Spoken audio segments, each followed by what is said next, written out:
Okay, hi everyone. Thanks a lot for joining in today. I'm James Harte from littlefishfx.com, and today is actually the first in a series of webinars that we're going to be running with FX Street called the Forex Education Hour. And the idea with these sessions is that we're going to look over all of the core elements involved in Forex trading. We'll take a look mainly at the technical aspects of trading, but we'll also cover some fundamental stuff too. And we're going to look at a really wide range of topics in these sessions, which hopefully for those of you approaching Forex trading for the first time, will give you a really clear understanding of the main elements involved, as well as some really useful practical knowledge that you can apply to the markets straight away. And then obviously for those of you who are already familiar with Forex trading, hopefully these sessions will serve as a solid refresher course where you'll get to look back over the basics and hopefully pick up some great new ideas and some new tips.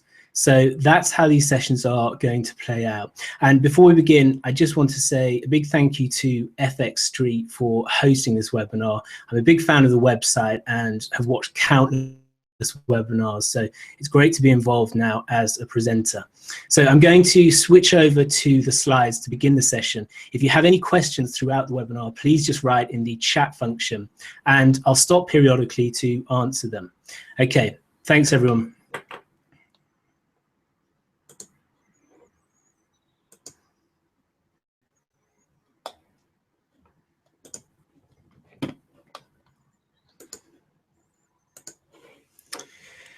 Okay, so in this session, we're going to take a look at a really important and fundamental method of analysis, which is, of course, multi-time frame or multiple time frame analysis.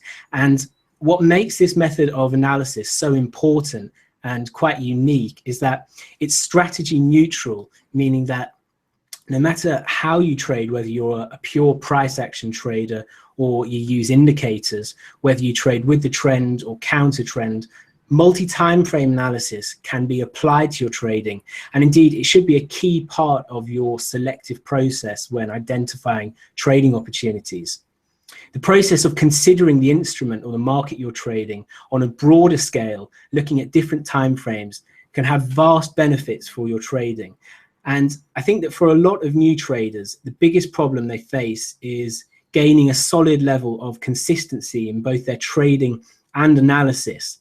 And whilst many new traders are certainly fueled with passion and enthusiasm, this often leads to quite a sporadic and unstructured approach to analysis, whereby we see a lot of new traders chopping around, looking at different strategies, using different methods in their analysis, and often not putting in the necessary time needed in just one area to develop really solid analysis. And so in this respect, I think multi-time frame analysis often falls by the wayside, either that it's seen as just a little too much effort or probably not as glamorous as playing with a new indicator, which looks like it gives 100% winning trades. But the truth is, multi-time frame analysis can be one of the most effective ways to upgrade your trading, and it has several benefits, several uses, which we're going to look at today. Now, some of you might be familiar with multi-time frame analysis already, and you're looking for a little refresher, and some of you will be approaching this for the first time. So again, if you have any questions at all, please just write them in the chat function, and I'll stop periodically. So the aims of multi-time frame analysis: to identify the dominant trend in the markets, if there is one, with which you should look to trade to allow for bigger profits, and also to identify key locations, which can either be areas you will trade or areas you will target if you're in a trade on the lower time frames, or areas to simply watch out for as you trade. And we'll look at each of these in more detail. Using multi-time frame analysis to get an idea of the dominant trend in the market is probably the simplest and most effective way of employing this strategy. Trends, where they can be identified, generally offer the best opportunity for profits, regardless of what is driving the trend, whether it's central bank policy divergence, interest rate differentials, or driven by speculative action, such as traders leaning on a currency ahead of a rate decision, expecting a rate cut, for example. It doesn't matter. Where we can identify a strong trend, we should be looking to trade with that trend. So in terms of multi-time frame analysis, we want to identify a trend on the higher time frames and then look to use the lower time frames to pick off entry points. And generally, once you get good at this and really refine your entry points, you can start to identify some really powerful trading opportunities.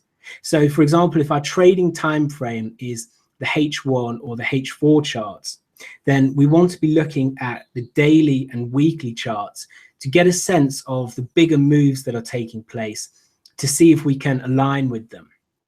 So if we know that price is heading down clearly on the weekly chart, for example, then we're far more likely to catch a move playing to the short side, selling, rather than looking to trade counter trend. And this is the bottom line of multi-time frame analysis, that we want to use it to align with the major trends as much as possible and avoid getting run over by playing counter trend. So let's look at some examples and I'll walk you through what I mean. Okay, so in this example here, we can see that we have the Aussie dollar in late spring, early summer last year. And you can see that we have a really nice, clear, bullish trend in play. Okay, we double bottomed, we've put in a higher low, we've turned higher, we've taken out this key resistance level, and we're putting in a really nice bullish trend structure with higher highs and higher lows, with price driving nicely upward after each retracement lower. So looking at this chart by itself, the natural reaction would be to look for long opportunities, to look for buying opportunities. We have a nice bullish trend, price is retracing into previous highs and driving higher. We can see here that we've retested broken highs. Again, we found support and moved higher. So if we're looking at this chart and watching this price action, we're probably looking for opportunities to buy. And indeed, I know a lot of people who were happily buying this exact move, this exact period of price action last year. However, if we then scroll out or zoom out to the Aussie dollar on a weekly scale, we get a very different picture. So we can see highlighted here, this is our so-called bullish trend that we saw on the H4 chart. So this is the same period of price action on a weekly chart now. And you can see actually that the bullish trend, or the period that appeared to be a bullish trend, really is just a very minor correction to this heavy bearish trend that price has been running in for a few years. So looking at the H4 chart, we would think that our best opportunities are for longs. And then looking at the weekly chart, it's clear that our better opportunities are actually for shorts. And so this should highlight immediately the importance of doing multi-time frame analysis. Because if I see a chart like this on the weekly, I'm looking for a test of the last swing lows as a potential entry point for the trend. So when I see price retracing to any of these previous broken lows, I'm thinking that's a good place to try shorts, to try and catch a resumption of the trend, instead of looking to make smaller counter trend trades on the H4 charts. Now, there are some very important points to highlight here. So first of all, does a weekly bearish trend mean that you shouldn't trade a clear bullish structure on the lower time frames? So in this example, on the H4 chart? Well, absolutely not. If we go back to the H4 example, so I can see clearly here some really nice setups that I would take looking at this price action by itself. So the retests of broken highs, the breakouts through new highs, etc. These are all setups that I'd be looking to take in line with the bullish structure. But having conducted higher time frame analysis and established a broad bearish trend, I would be cognizant of this overall dominant direction and aware that at some stage we're highly likely to resume downside. And so with that in mind, I wouldn't be looking to hold these trades for very long. I would be taking these as quite short-term trades, looking for a quick 100 pips, if that. So this is how multi-time frame analysis should factor into your trading analysis and indeed your trade management and execution. So where you identify good trending opportunities on one time frame, we always want to be checking the higher time frames, the time frames above, to see if we're aligned with dominant market flow. And then if we aren't, we need to act accordingly. So that means that either A, we wait for a setup to develop that is aligned with the overall trend, and this is probably for the more conservative or strictly trend following traders among you. And then B, for those of you who are happy to take some shorter term counter trend action, then you need to modify your trade and risk management accordingly. E.g., don't hold on to trades thinking that you could catch a big move, because at some point the highest probability outcome is that the price is going to reach a point where the big orders kick in again and take price back in line with the dominant trend. So that is how, in respect to trading on the lower time frames counter trend, your multi-time frame analysis should inform your trading. It's one thing where we're trading in line with the dominant trend to look to hold trades and push them and try and catch bigger moves because we have momentum and order flow on our side. But where we can identify that we are trading counter trend on the lower time frames, then we really need to be playing for sensible and achievable targets instead of looking to hold trades. And this brings me on nicely to the next key use of multi-time frame analysis, which is to identify key locations in the market which are likely to be turning points and likely to offer entry to the trend. Because remember, just because you can identify a trend doesn't necessarily mean that you can trade it. Okay, the two are very distinct. So once we can identify a trend, we still need to find good entry points to the market. So looking at this weekly chart again, we can see here areas that I've highlighted, which I think would be key potential areas to monitor for an entry point. So in a bearish trend like this, the areas that I like to identify are key broken support levels, such as we have here. And then also I'll look for a retest of any swing highs, such as we have at these points here, because these generally tend to be the areas where the orders kick back in again to take price back down in line with the bearish trend. So whilst we're at this point in time, and on the lower time frames, we have our neat little H4 bullish trend developing, I would be happy to take some small counter trend trades where I see clear, solid setups. But my main trading priority during this period would be looking to sell a retest of those broken lows to play for a continuation of the trend on the higher time frames. So that is what I'd be looking out for. I would be conducting my higher time frame analysis to identify key points I'd be looking to trade. And then it would simply be a case of monitoring the price action, waiting for price to get back up into these zones where I can start to hit orders to try and trade in line with the dominant trend. And highlighting these levels is an incredibly important part of my process. And I do this every week and every day, sifting through charts, analyzing the higher time frames and identifying key levels, because these are the areas where I know that if price is going to resume the trend, then these are the areas where it's likely to reverse from. But these areas aren't only important in their capacity as potential trade locations, because these areas can also serve as targets. So again, going back to the idea of trading on the lower time frames, where we identify that we're trading counter trend.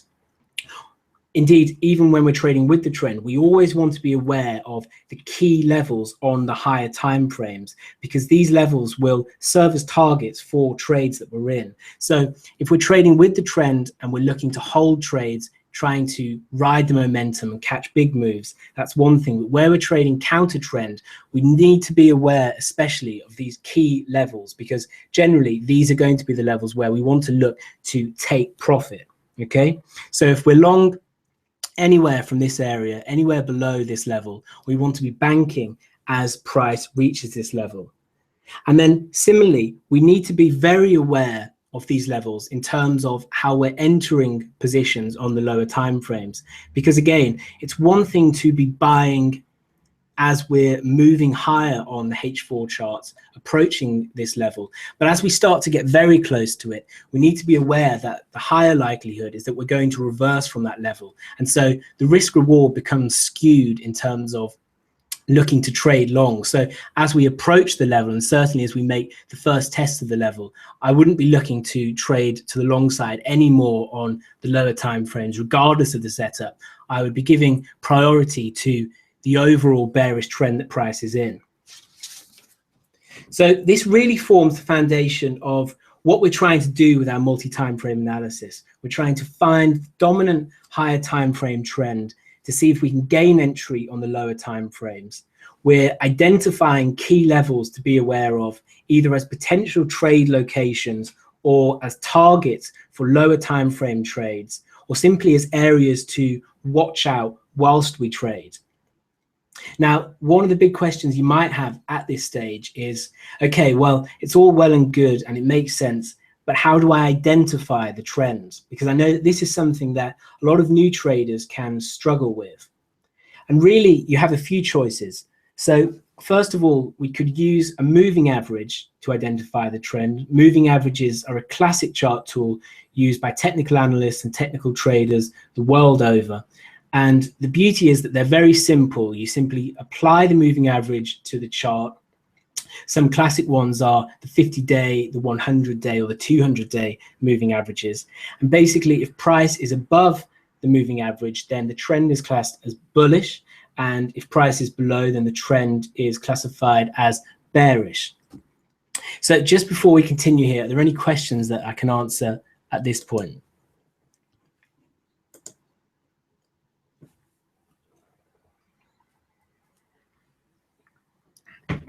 Ray, what multi-time frame strategy do you use for entries and exits?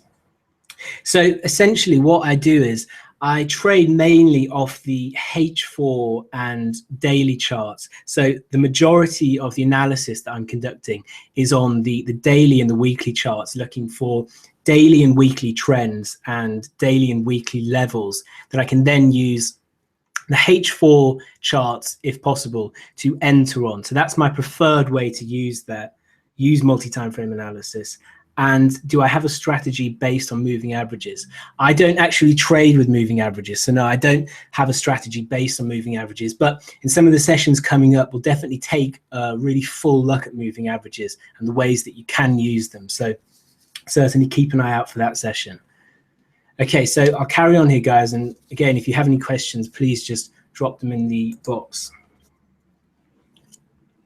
Okay, so going back to how we identify the trend. So looking at this example, we have the sterling dollar daily chart, and I've got two moving averages here. So the yellow is the 50-day average, which gives us an idea of the trend over roughly the last 2 to 3 months. And then the red moving average is the 200-day moving average, which gives us an idea of the trend over the last 10 months or so. So as I say, these are very popular, and a lot of analysts and traders rely on these tools to give them an indication of the trend. So this is one way you could go. And again, the beauty is that it's very simple and removes the subjectivity. And also, again, the different lengths of the moving averages give you an idea of trends over different time scales. Personally, I'm not that much of a fan of MAs. I don't use them to a great extent in my own trading, as I think that they can create a lot of traps, and especially for new traders who flip directional bias each time price crosses a moving average. But again, it's all about what works for you personally. So it's certainly worth trying these out. And if you do struggle identifying the trend and you're looking for tools to help you, then definitely it is worth attempting to use moving averages to help you in gauging the trend. Another option that you have in terms of trying to identify the trend is to use an indicator such as the MACD. And this can be really useful for giving trend direction. So the moving average convergence divergence indicator, which sounds like some sort of eccentric 1980s invention, but is actually quite a useful technical tool, measures the difference between a shorter term moving average and a longer term moving average. and also gives the moving average of that difference. Now, using the MACD is quite a full subject in itself. So again, we'll look at that in another webinar in greater detail. But essentially, the premise is that a positive MACD, so a MACD above the 0 line, indicates a bullish trend, bullish price action. And a negative MACD, so where the MACD is below the 0 line, indicates a bearish trend. So the MACD in this example here is the green line. So where the green line is below the 0 line, that's indicating a bearish trend. And where the green line is above the 0 line, that's indicating a bullish trend. Now, again, the beauty with using this is that it's very simple and, again, removes subjectivity. And to be honest, I actually quite like the MACD, and I think it can be a really good tool. The issue with both the MACD and moving averages, however, is that if you're using them blindly, just taking the reading as your directional cue, then you can often get into trouble, especially as price starts to chop and range a bit. I mean, obviously, it depends on how you trade and what sort of setups you're taking, but I certainly wouldn't advise just buying and selling a moving average price cross or a cross of the MACD, because, as I say, as price starts to range, you can really dig a hole for yourself. But if you can formulate a consistent process for how you can use these tools as a guide in identifying the trend direction or the absence of a trend, then they can be really useful for you. Now, the way that I actually like to determine a trend is very, very simple and straightforward, and I don't use either of these tools. I simply pull up a naked price chart, so a chart without any indicators on, and essentially, if I can see price in the top left-hand corner moving down to the bottom right-hand corner, I'm fairly confident that the trend is bearish. And if I can see price in the bottom left-hand corner traveling up to the top right corner, then I know that the trend is bullish. And if I can't really discern a clear diagonal path for price, then I wait until I can, because I know that we are likely in range at that point. So I simply look to consider basic market structure, such as support and resistance, trend lines, etc., in terms of how I classify a trend. So looking at this cable chart again without the MACD indicator on it. So initially, where we have price making higher highs and higher lows, and we continue to drive forward, breaking highs, I'm happy to assume that we're in a bullish trend and trade accordingly. Okay. Now, once price breaks down at this point and clears this swing low, I'm alerted to the fact that the bullish trend is possibly ending, and at the very least we can expect some sort of range activity. So as price is breaking down through this low, and I know, or I think, that the bullish trend is coming to an end, I would usually expect that we'd get some sort of range bound activity. We can see here that price actually sold off quite sharply. So at the point that we break through this low and trade down further, I'm then thinking, okay, that I should be expecting a continuation to the downside. And so what I'm looking for then is a pullback to form a higher low, a lower high rather, before price reverses lower. And we can see that that's what we actually got at this point here. So price retraced higher, we put in a lower high, and then we reversed lower. Okay, so we'd been traveling to the upside here, putting in higher highs and higher lows. We then broke down through the last swing low, sold off to make a lower low, traded back up to put in a lower high before rolling over again. So this is the way that I look to identify market structure, just mapping the action very simply, looking at the highs and lows, looking at the last prices with respect to recent range, and seeing where price is likely to be headed next. So as we continue to break through lows and register shallow highs, again, in this period, I'm happy to assume that we're in a broad bearish trend. And it really isn't until this point here and this point here again, where we get this rip higher and take out recent swing highs, that I'm anticipating that at the very least we'll be moving into some sort of range bound period, or potentially a change in trend direction. So this is a simple case of monitoring price action and updating my analysis based on the most recent moves. So at this point here, once we've taken out this swing high, I would be anticipating that, as we see here, we get a shallow retracement and put in a higher low and then start to move higher again. However, once we fold back under this high, we can see that price actually failed to make any sort of meaningful directional moves, and we were just contained within that swing high and the recent swing low. So whilst that remains the case, whilst I can't identify any clear directional cues, I'm happy just to assume that we're in range bound action, and I'll look elsewhere, because this is the beauty of the markets, that you don't simply have to focus on one chart. So where one pair is range bound, another pair is going to be trending. And so I'm simply looking for the best opportunities as they present themselves, and not troubling myself with getting stuck in unclear setups and unclear situations.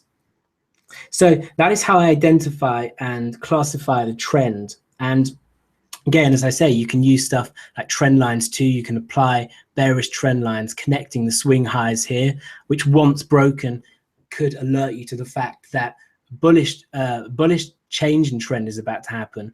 And then again, once bullish trend lines are broken, that would alert you to the fact that downside is resuming again. So all of these are very simple ways of just looking at the price action itself to establish trend.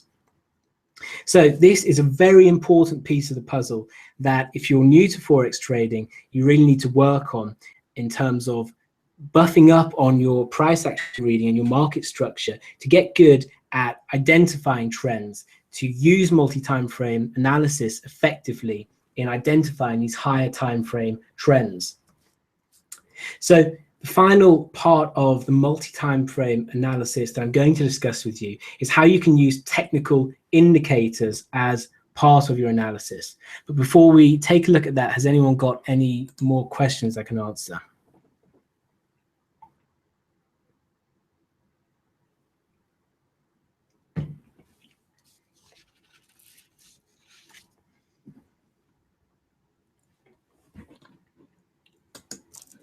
Okay, great. I'll carry on then. As I say, just write in the chat box if you do, and I'll stop to answer them.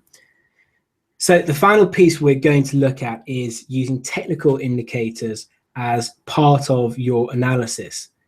Now, we already looked at using the MACD indicator to give an indication of trend direction.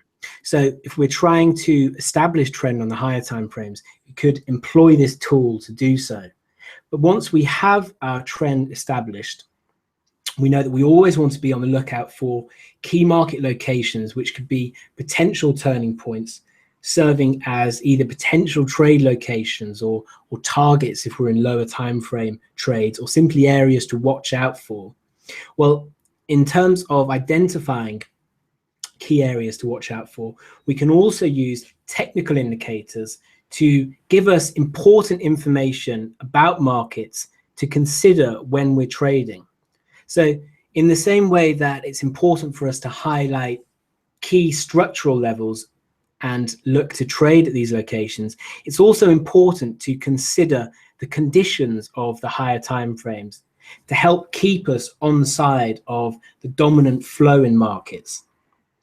Now, in this context, momentum indicators can be particularly useful, and one of the most commonly used indicators, and it's an indicator which features in a lot of institutional technical analysis, is the stochastics indicators. Again, this is an indicator which we're going to explore more in a fuller way in a different webinar, but we'll just take a look at this now and introduce it to you in terms of how you can use it in your multi-time frame analysis.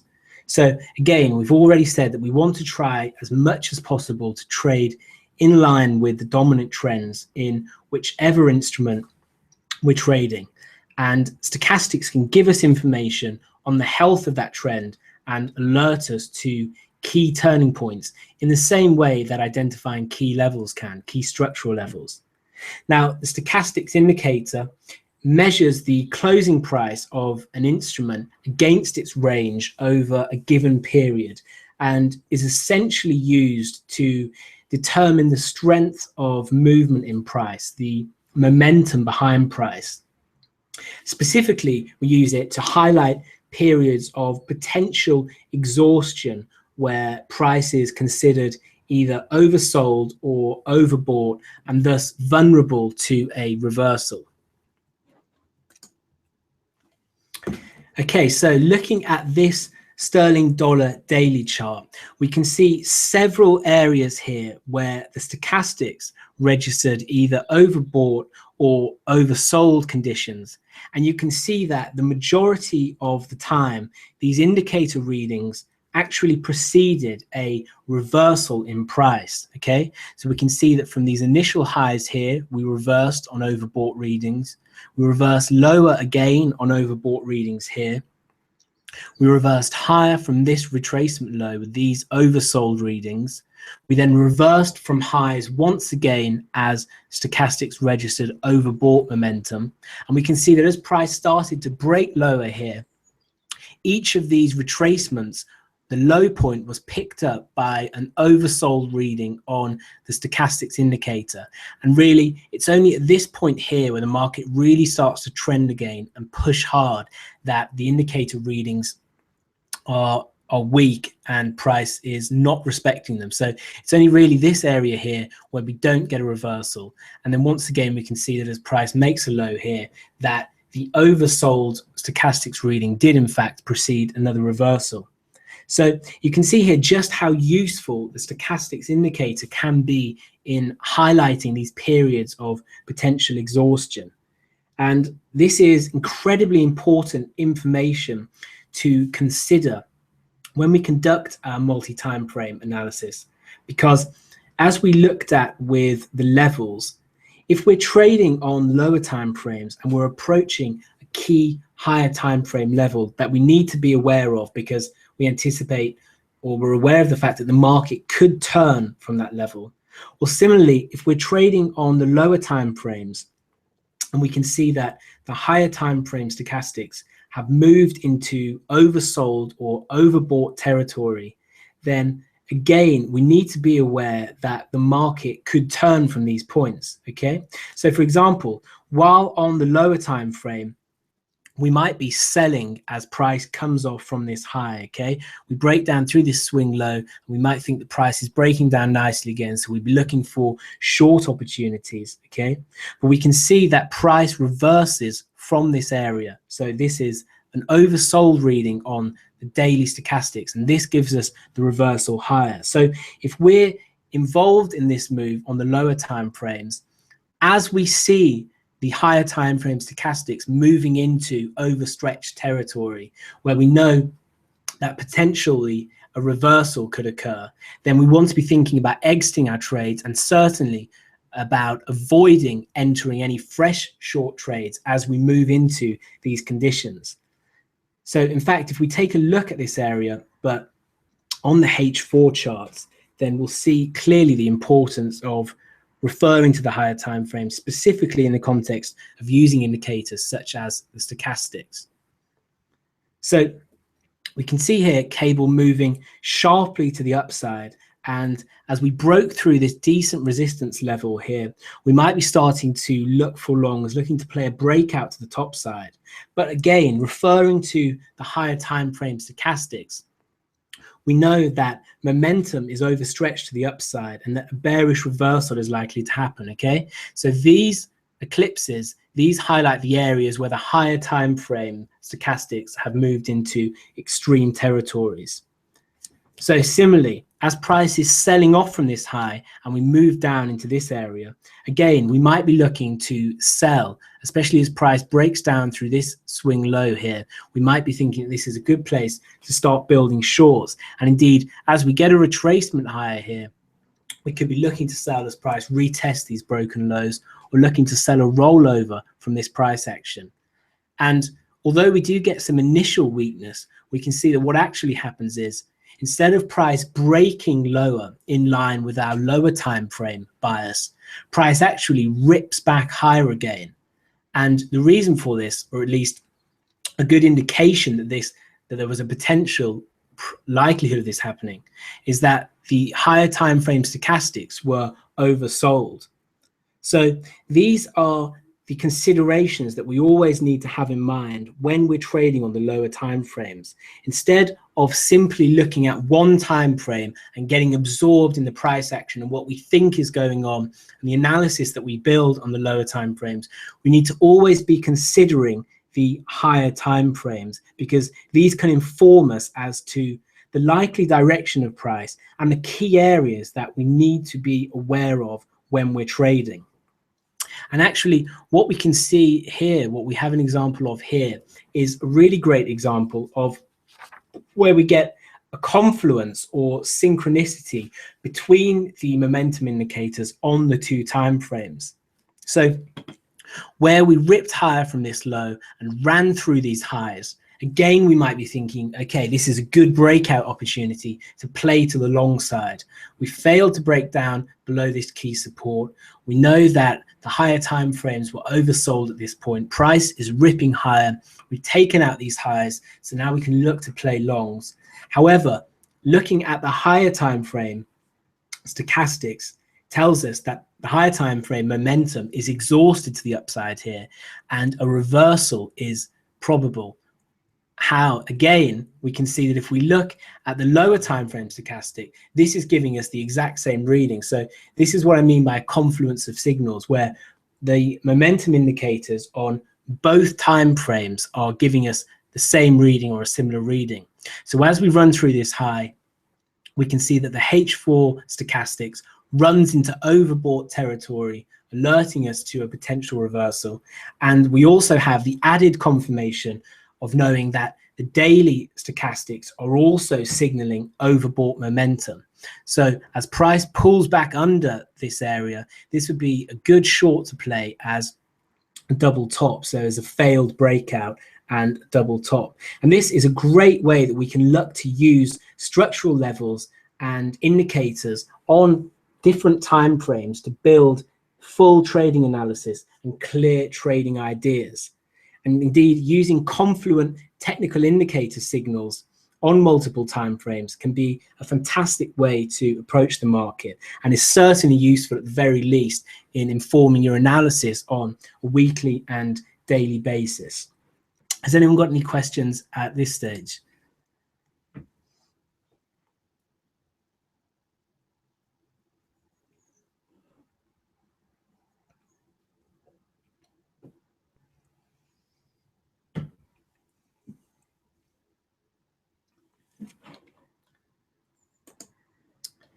Okay, well, we've covered quite a lot in this session, and I hope that it's been really useful for you and that you can see just how important multi-time frame analysis is and just how beneficial it can be to your trading. For anyone who came late today, I'll just end by doing a short recap of what we've covered in today's session. So in this session, we've looked at how to use multi-time frame analysis to your advantage and the reasons why multi-time frame analysis is beneficial to your trading. So considering that for as much as possible, we want to be trading with dominant trend in whichever instrument we're trading, we've looked at how we can identify trends, okay? Because this is a key point of multi-time frame analysis. And so understanding how to identify trends is a very key point. So we've looked at the different ways that we can identify trends, from using indicators and price tools just to reading the charts themselves. Within this context, we've also talked about how we can identify important market levels on the higher time frames and how these levels should factor into our lower time frame trading. So if our lower time frame trading is running counter to the higher time frame trend, then we need to make sure that we manage our trades correctly and use sensible targets, as we know the higher time frame momentum is not on our side. And similarly, we discussed how these important market levels can act as major turning points where we should look to enter into an anticipated resumption of the higher time frame trend. We've looked at the various ways that we can also establish trend conditions. So aside from using tools such as moving averages and MACD to give us an indication of trend direction, we've looked at how we can use technical indicators, momentum indicators specifically, to give us further information on the market and measure the momentum that's in play. Now, assessing the momentum on the higher time frame can help us to avoid taking trades on the lower time frames during periods where the higher time frames are displaying potentially exhausted momentum and are vulnerable to a reversal. And we've looked at how we can align momentum indicators across different time frames to highlight effective trading opportunities. Okay, thanks everyone for joining in today. I hope that you got a lot out of that. And again, as I say, we'll be running these sessions each week covering a vast range of subjects. And if you'd like to learn more about anything I've discussed today, then please head to www.littlefish.com, and you can join us in the live trading room each day. We can talk to myself and the other analysts and traders. We also have daily and weekly trade ideas and daily Forex reports. So please head to the website and check us out, and I'll catch up with you all next week. Thanks a lot.